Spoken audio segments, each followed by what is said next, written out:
So my name is Justice, and I've been working with my ancestors for about 6 years now, and it's really been a very life-changing process. I feel like I've discovered many new things about myself, many things about my family that I didn't know wasn't aware of before. It's helped me to overcome many trials and tribulations, many generational curses, and I've just learned to trust them and be led by them. With all that being said, they've really been guiding me and inspiring me to make videos to some of the things that I've learned over the years. Just, short, sweet videos because I feel like there's so many people already sharing, their opinions and their knowledge. And I just want to contribute because I do feel like some of the things that I've learned will be beneficial to some people out there. Um, so yeah, I just wanted this first video, it's really just about connecting with your ancestors, like the way that I've learned, because like I said, it's going to be different for everybody. And everybody's going to have their own ways of connecting and how their ancestors show up to them. But for me, the most important thing is, having a sacred space that you can just continuously show up in. And of course, you can connect with your ancestors anywhere because the most important thing to remember is that they exist inside of you. So having your space like an altar or a part of your house or a room that you can just go to that's kind of sacred to you where you won't be distracted and you could just like really just make that time to connect with them. And for me, so once I call in my ancestors, I always call in like the benevolent ancestors. Like you want to be kind of specific. You don't want any and all of the people from your bloodline coming in because they don't all always like you. But that's not to cause any fear. It's just for you to be intentional about connecting with your benevolent ancestors. And me personally, I like to connect with my kindred ancestors, those who walked the similar path that I'm walking now, who was really devoted to spirit, like connecting to spirit, connecting to God, and not by the standards set out by society, but really going within to do that. So I really call on that energy from my lineage to work with. So, like when you're calling in your ancestors, the most important thing to remember is that they exist inside of you.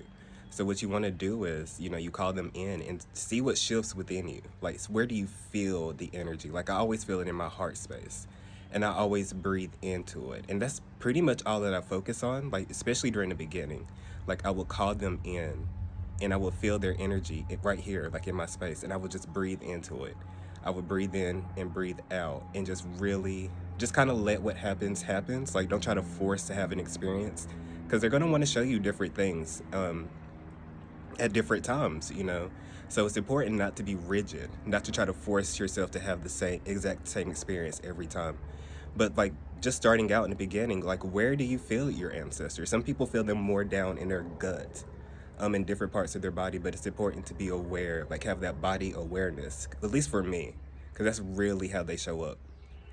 And I would just breathe into that space.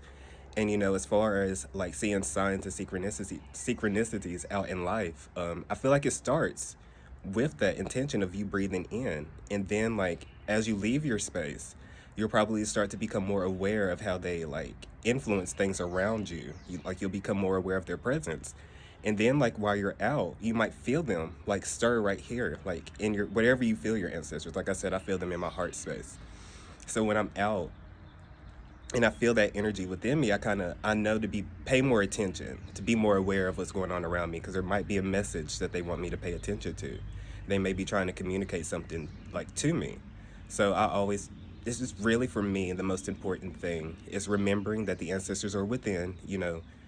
It's not necessary to like. Of course, you can read. You should read and do your research, but you need to always remember that your ancestors are within you, and to learn to feel that energy. So just setting up the your space and calling them in, and just like clearing your mind and just you know seeing and feeling where the energy is within you, and to learn to breathe into that space. And that's really like for me, that's how I started, and it grew from there.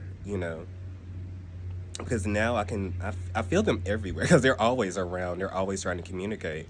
And I've really learned to pay very close attention to my body and my emotions and how I'm feeling, because they're going to communicate with you anywhere and everywhere.